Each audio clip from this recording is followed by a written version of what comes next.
Good morning. It's Monday and I'm Nancy Joy. Let's talk emotions today. I know a lot about them. I understand a lot about them. I still have a lot to learn about them. They're sort of my thing.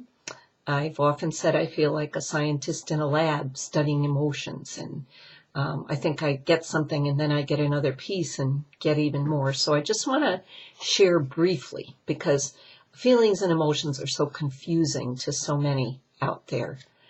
So today's quote, God gave us our emotions so we could begin to understand the hidden places inside of us that are calling to us. Emotions are beautiful tools to help us find our way home again. And that's from my own novel, The Wounded Heart, which is an excellent novel to learn about emotions. But in a nutshell, what I want to talk about this morning is a few things, negative and positive emotions. Well, we, in our duality, that's how we divide them up, negative and positive. If we enjoy them and they're easy, then they're positive.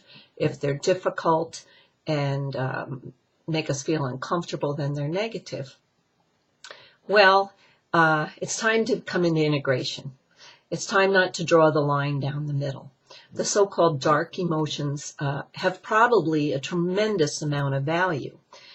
Fear teaches us what we need to step into, for example. Anger lets us know when we need to make a change. You know, when we're good and sick of something, we get mad enough, we change it. We've had enough. We're fed up, right? We make a change. Sorrow, we talked about last week. Sorrow lets us know so poignantly about love and about our hearts and about what's real for us.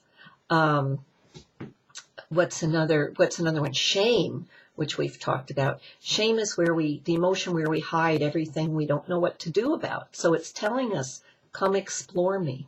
And on and on. You can find lots about all of this on my website. But emotions are energy. And what basically happens is you have a thought and it triggers a feeling, an emotion. And that feeling sends a message to your brain. This is how I feel, brain. Now, your brain then releases, it's actually your hypothalamus, releases the neuropeptides. So let me clear this up. You have a thought, that's your brain. That creates feeling, thought, then feeling. Then emotion then creates the neuropeptide, which then goes through the cells of your body, attaching to your DNA to create a response from you, from your nervous system.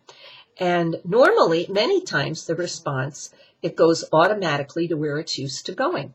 So if you have a bad habit in place, or let's just say a pattern in place that is not too helpful and is sabotaging you, well, every time you have this thought and you create this feeling and this emotion comes and it goes to your cell and creates you to repeat the action. So think of the power in this. If you pay attention to what the thought creates, the feeling it creates, and you work with that feeling as it creates the neuropeptides, that's where your consciousness can really have some ability to change the pattern. Right at that point, you can respond as you usually respond, or you can choose to respond in a new, more integrated, higher frequency than your old pattern might indicate. So that's one way our emotions are helping us return to God Creator.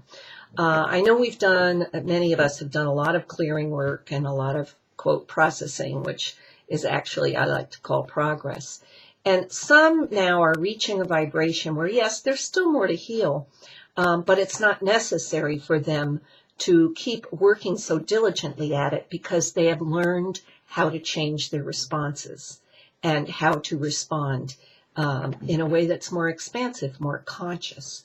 So there's some things for you to think about this Monday morning as we wind down our Thanksgiving holiday and head into Christmas. And of course, the holidays are often filled with lots of emotions, joyful and upsetting and all kinds of different feelings. So try to listen to your emotions, try to figure out how you respond, and is that the response you really want? And work at holding your own emotional shift you can do these things, and the tools are there for you. So remember, your emotions are tools. They all have a value. You can pick up a hammer, let's say anger, and you can create something new with it, make a big change in your life, or you can build the house with the hammer, or you can kill some with it, or spew your anger all over someone and be very destructive with it. You have a choice, and that's what consciousness is all about. So have a great week this week. Don't forget we have a session special going on, holiday session special. Go to my website if you're not getting this email, if you're listening to this on YouTube, and take advantage. Hope to talk to some of you real soon. Bye now. Have a great week.